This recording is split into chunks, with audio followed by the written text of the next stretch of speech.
Hey guys, welcome to Building a Hopeful Homestead. Today I am making a ton of stuff. I'm going to show you how I make peach butter. I'm going to make peach pie filling, make a salad. I'm going to show you how I make chicken bourguignon. It's a spin-off of one of Julia Child's recipes. And I'm also going to make a peach cobbler for dessert. So I hope you guys stick around and watch how I do all of this and hang out with me. Some of these peaches have started to go bad, so I'm just dicing them up and making sure I get all the bad spots out and putting them into this blender cup. I will continue this process of filling the blender cup and then blending them up and putting them into a pot until all the peaches are taken care of. I added the tiniest bit of water just to help things come together in the blender, and that's all I do until the cooking process begins. Every year I make peach butter and apple butter, and my family just loves the heck out of it, so I make a lot of it. And I needed to use this box of peaches up today, so I went ahead and just made most of it into peach butter. It will get eaten throughout the year, pretty soon actually, like within a few months probably. And it's just a really great way to use up peaches that you have before they go bad. Today is a very busy day. I wanted to go ahead and preserve these peaches, and I also needed to make dinner, and I needed to use the peaches up, so I went ahead and made a dessert to go with that dinner as well. It was a long day. When this peach butter is done cooking, I will put it into sterilized mason jars, and then we'll just put them in the refrigerator. This is a small batch, and we'll go ahead and use up this peach butter within the next 2 or 3 months. So that's fine. They seal in the refrigerator and they last just fine until you open them up. We use this peach butter on toast and in baked oatmeal, so it goes a long way and feeds our family for a long time and makes everything delicious. I got all of the peaches blended up, and now I'm going to add a few spices to the pot. I added about 2 tablespoons of cinnamon to the pot.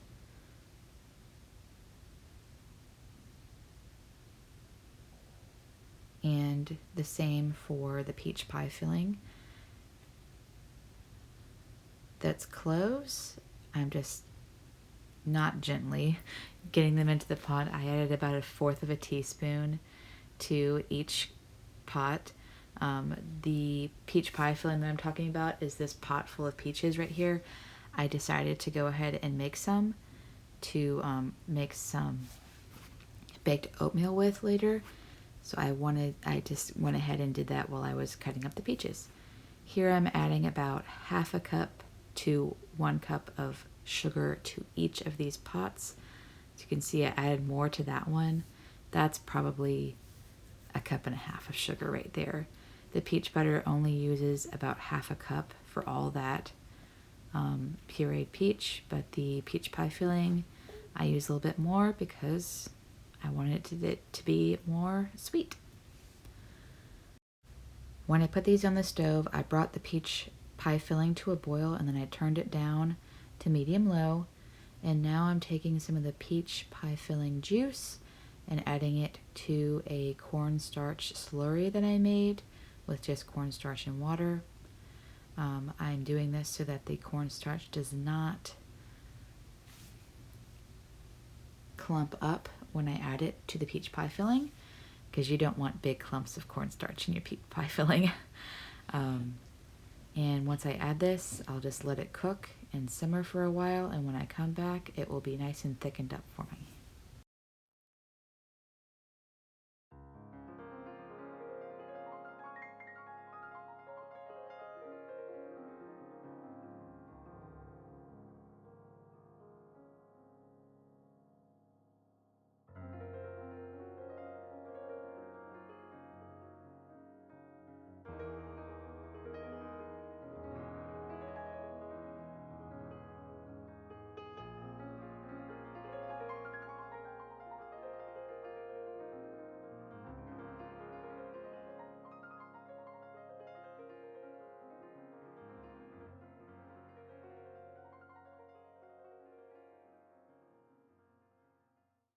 I put the peach butter on medium-high heat, and it's starting to simmer and bubble. I cook this for about 5 to 6 hours at the same heat.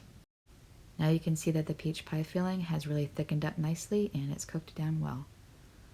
Here in the crock pot I have a chicken broth going. We had Costco chicken for dinner last night, and I put this chicken in the crock pot with some water and some garlic cloves to make a nice chicken stock. And I will make a chicken soup with this soon.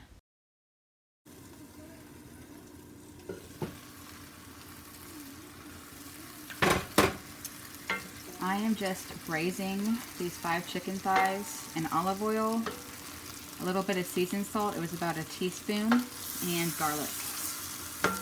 Trying to get some brown on each side.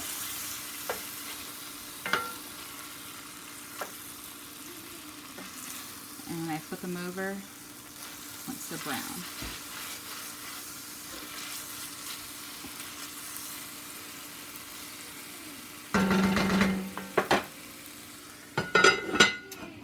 Today I'm making a Julia Child recipe. It is braised chicken, vegetables, in grape juice. She used red wine. I don't drink alcohol, but I do have this white grape juice, so I'm going to substitute that. This is from Azure, and the seasoned salt that I used is just Lawry's sea salt, seasoned salt. Now I'm just going to dice up these vegetables to put into the pot with the chicken thighs.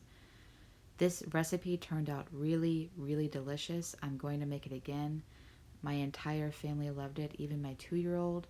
I only show you guys recipes that my family loves and that everybody likes, because I feel like that way it might happen for you as well. Sometimes it's hit and miss with young kids, but my kids all loved this recipe, and I was super pleased because it's full of healthy things, vegetables, chicken, and really great organic grape juice. So it really worked out. I was worried that the red wine and the white grape juice thing wouldn't work out, but it totally did. I'm really happy with it, and my family has asked me to make it exactly the same way every time, so I will.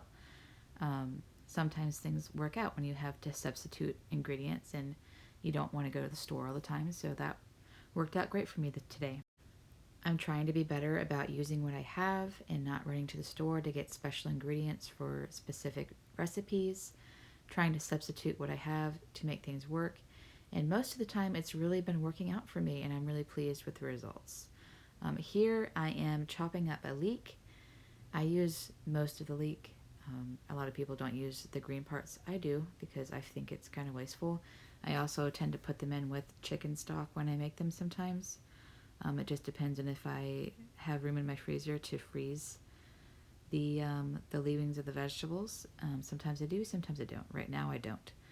It's really important to thoroughly wash your leeks when you're cooking with leeks, because they tend to have small pebbles and dirt in them. So I really, really carefully and thoroughly washed those leeks. I've thoroughly browned these chicken thighs on both sides, maybe a little bit too much.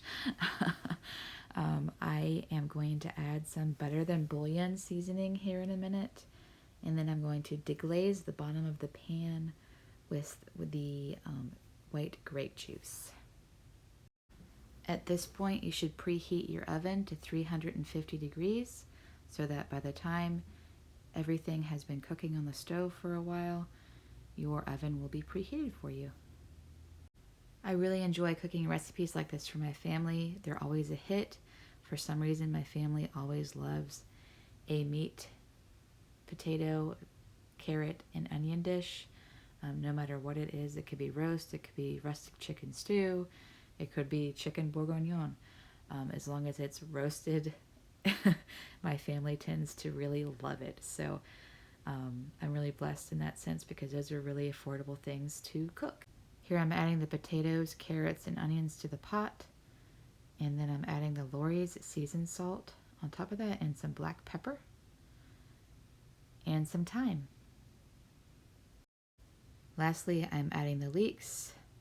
After that, I let it simmer on the stove for about 25 minutes with the lid on, and then I finish it in the oven for about 30 minutes. Here I'm making a simple salad. These are some leftover lettuce greens that I had, and I'm going to add some spinach to the bowl as well. I am a fan of simple salads, so I get these pre-cut carrot sticks from the store to make it easy and more accessible to me because I'm more likely to eat a salad if it's easy to make.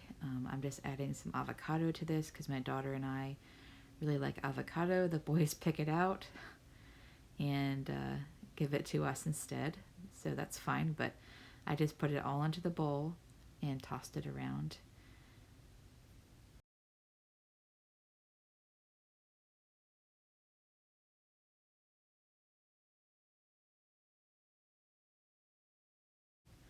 I also like to add these Beyond Bacon mung beans to my salads. They're really nutritious and they taste amazing. And I don't feel bad feeding them to my family. And they make the salad, they take it to another level. I'll just put it that way. And now my salad is done. It was quick and easy, and I'll move on to the next thing. Here I am making my peach cobbler. It's a bit of a thrown together thing today. I just kind of followed 2 different recipes and did whatever they said and modified them to what I wanted them to be. I diced up the peaches enough to cover the bottom of the pie dish. Then I'm tossing these peach slices with 1 cup of sugar and 1 cup of flour. Here in a minute, I also add some cinnamon, cloves, and nutmeg, as well as some salt to this mix. And then I toss the peaches around until everything is evenly distributed and coated.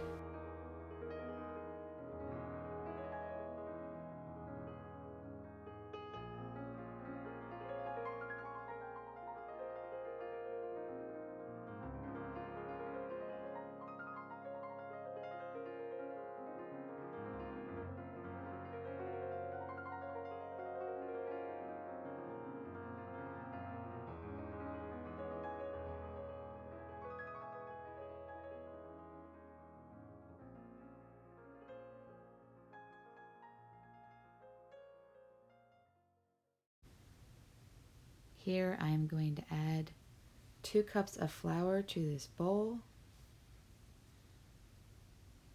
I'm also going to add 1 cup of sugar to the bowl as well.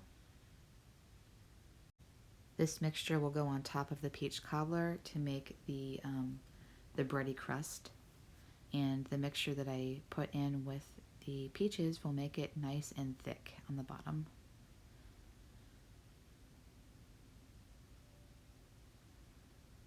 Now I'm adding about 1 teaspoon of baking powder.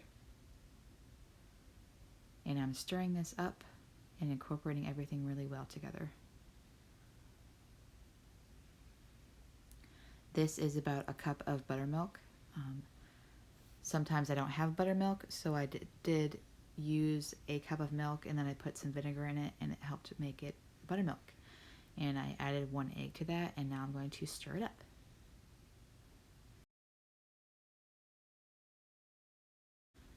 Now you add the buttermilk and egg mixture to the flour and mix it all up.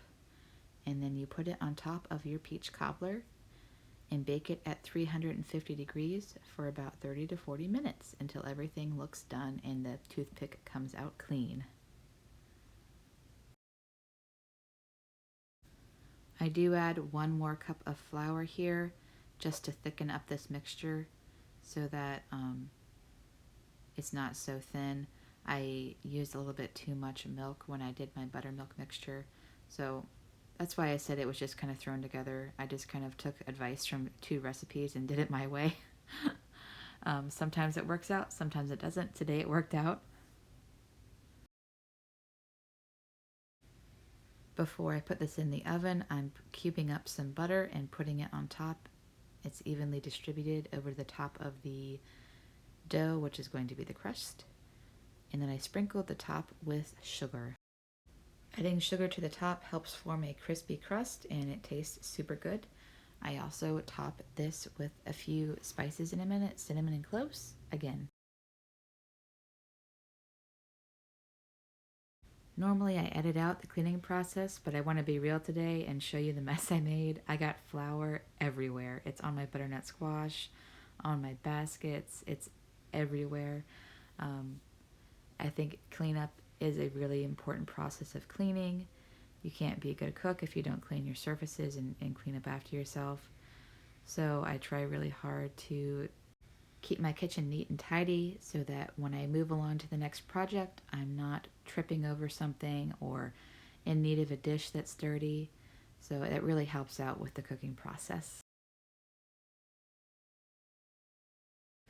My chicken bourguignon has been in the oven for about 30 minutes. Here's the reveal. It looks delicious. All the flavors and vegetables and ingredients have caramelized together. The peach cobbler just came out of the oven as well. It looks delicious. My son is saying, "Mommy, that's hot. There's steam." Here it is being plated out. I can't reiterate enough how delicious this dinner was. It just came out so wonderfully. I really encourage you guys to give it a shot because it was definitely worth the time that it took. And honestly, it was pretty simple and easy to throw together as well. While I'm plating this up, I just want to take the moment to say thank you for spending time with me today, and thank you for spending time watching my videos. It means the world to me that you guys are hanging out with me and that you find my content interesting. I just started YouTube a few months ago, and it's been a journey and a learning process, and I really appreciate you guys spending time watching my videos and giving feedback and all the positive comments that have come in. I really appreciate everything you guys do for me, and I'll see you guys next time. Bye.